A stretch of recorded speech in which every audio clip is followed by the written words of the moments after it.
Hi. In this video I want to talk about being close to God.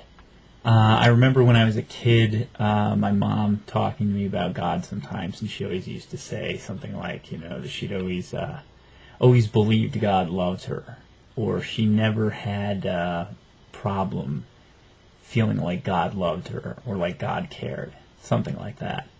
And being a kid and not wanting to feel left out, I would say, I feel like that too, and try to act like I felt really close to God, just because I didn't want to be missing out on something that was obviously so important in Christianity, talking about God's forgiveness. But I have to be honest, going through my life, I came to realize this, probably right as I was saying it, and definitely afterwards, but I've had an enormously hard time feeling like God loved me. I've spent most of my life feeling like God, either hated me or, was angry at me because of some sin that I'd done and was punishing me and and just could never get enough of that, or just that he didn't love me, or he just wasn't interested really in me. That he didn't care, or that he hated me. That was really how I felt most of my life. And as I've thought about it, I think one of the reasons for that is because we don't have somebody in front of us that we can talk to. We can't see him, we can't hear him, we can't touch him, and it just, the Bible can just feel like dead letter, dead paper, just like this book. And it's like, how in the world, Christians, I see this sometimes on people's channels, and I hear people say this sometimes, Christianity is not a religion. It's a relationship. Actually, it is a religion. Christianity is a religion, but it may also be a relationship. But how do you have a relationship with a stack of paper? If you look at a Bible, I remember, being a kid and people carrying around their Bibles in church and thinking, how in the world is anybody going to know if they're sinning or not? Because that book is so huge. And of course, obviously, the Bible isn't one gigantic list of things to do and not do. But at the time, it seemed like that. And now, as being older, it's not quite the same thing, but you have this feeling like, how can you be in a relationship with a big stack of paper? How can you connect? And so I wanted to, just point out a video series, and it's by, I forget who it's by, but it was really great. I watched it. It was on the feasts, and Christ, kind of how they sort of pictured him. They sort of prophesied him coming. They listed all these things, the feasts of the Lord, his appointed feasts. So I'm going to put a link in the description to one of them, and I also don't remember which one, but it'll be in the description.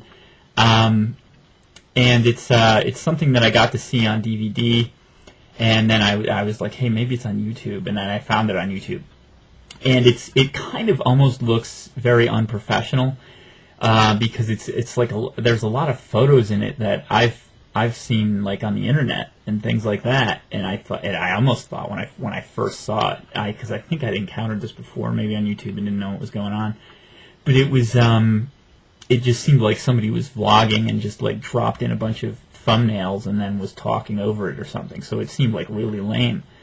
Not that, because I didn't watch the whole thing. I just saw the thumbnail and thought, oh, forget this. I'm not going to watch this.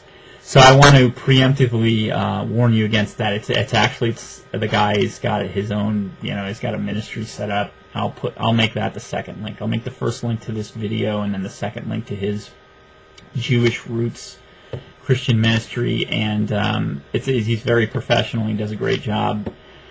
So don't let the thumbnails throw you. But what he was talking about was the Song of Solomon. He mentions in it. And that really has helped me get close to God, because it's just so nice. The stuff that there's the groom, and that's like God, and then there's the bride, and that's supposed to be the church. And so you're reading this stuff, and of course it's sort of, it's not like, there's like a spiritual element to it. So you're reading it, but you're thinking about, what the tone is, and what the attitude is, and what the general personal feeling is toward us. And so as I was reading that, because you're reading, sometimes you're reading the New Testament, and you're reading about Jesus, and he's arguing with somebody. Or he's getting crucified, and it's just,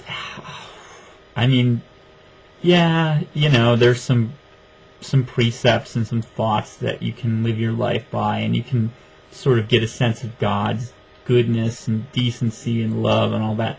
But when I was reading the Song of Solomon, it really helped me kind of, just feel like God sees me as really special. And I'm recording this video in the middle of a thunderstorm, and the power just went out. So now the screen is ridiculously dark because my light just went out. And now it's back again. Okay, hi. Alright, so I better probably just end this video. So please do watch the video. It's great, and read the Song of Solomon. I guess that's kind of like my closing point. It'll really help you feel connected with God. If you're honest with yourself like me, I had a really hard time seeing beyond the paper of the Bible, but reading the Song of Solomon helped me do that a lot. So that's my recommendation for this video. Thank you for watching. Take care.